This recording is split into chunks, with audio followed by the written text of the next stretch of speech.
இந்த கடலூர் நாடாளுமன்ற தொகுதி எல்லாராலுமே பார்க்கக்கூடிய ஒரு தொகுதியா இருக்குது. ஏன்னா இந்த தொகுதியில காங்கிரஸ், தேமுதிக, பாட்டாளி மக்கள் கட்சி, நாம் தமிழர் கட்சின்னு சொல்லிட்டு 4 கட்சிகள் போட்டியிடுறாங்க. இதெல்லாம சில சுயேட்சைகளுமே போட்டியிடுறாங்க. இந்த தேர்தலில் நீங்க யாருக்கு ஓட்டு போட போறதா இருக்கிறீங்க? இந்த தேர்தலில் பார்த்தீங்கன்னா இது வரைக்கும் திமுக போனவட்டு நாங்கள் செலெக்ஷன் பண்ணியிருந்தோம். ஆனால் இந்த வரைக்கும் எதுவுமே பண்ணலை. அவர் பெருசாகவும் ஒன்றும் பண்ணலை. அவர் சொன்னது கூட இது வரைக்கும் எதுவும் பண்ணலை. சரி, ஓகே, இந்த வாட்டி ஒரு மாற்றம் வேண்டும் என்பதற்காக நாங்கள் மாம்பழ சின்னத்தில் இருக்கிற நம்ம மண்ணின் மைந்தன் தங்கர் பச்சன் அவர்களுக்கு போகிறதா இருக்கோம். நாங்கள் மட்டும் இல்லை, எங்கள் கிராமத்தில் இருக்கிற எல்லாருமே அதான் பண்ணலாம்னு. எங்கள் கிராமத்தில் பார்த்தீங்கன்னா மொத்தம் 800 ஓட்டு வருது.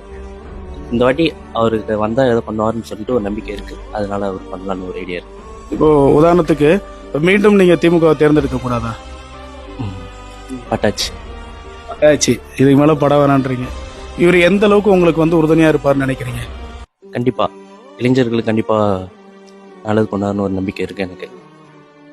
அதனால நான் தங்கர் பச்சனை செலக்ட் பண்ணிருக்கேன். இப்போ வேட்பாளர் நீங்க சொன்னீங்க 800 ஓட்டு நாங்க எங்க ஊர்ல மொத்தமாவே போட்டுருவோம். நீங்க இப்போ உங்களுடைய தாட் ஓகே, இந்த 800 பேருமே உங்கள் கிராமத்தை சார்ந்தவங்களுடைய வேட்பாளர் குறித்த எண்ணம்ன்றது எப்படிங்க இருக்குது? அவங்களுக்கு குறித்து பார்த்தீங்கன்னா எல்லாருக்குமே நல்ல எண்ணம் தான் இருக்கும். அதில் எந்த ஒரு மாற்றமே இருக்காது. பார்த்தீங்கன்னா எங்கள் கிராமம் பார்த்தீங்கன்னா எல்லாரும் ஒற்றுமையாக தான் இருக்கும். இதில் எந்த ஒரு பிரிவினை இதெல்லாம் நமக்கு அந்த மாதிரி எந்த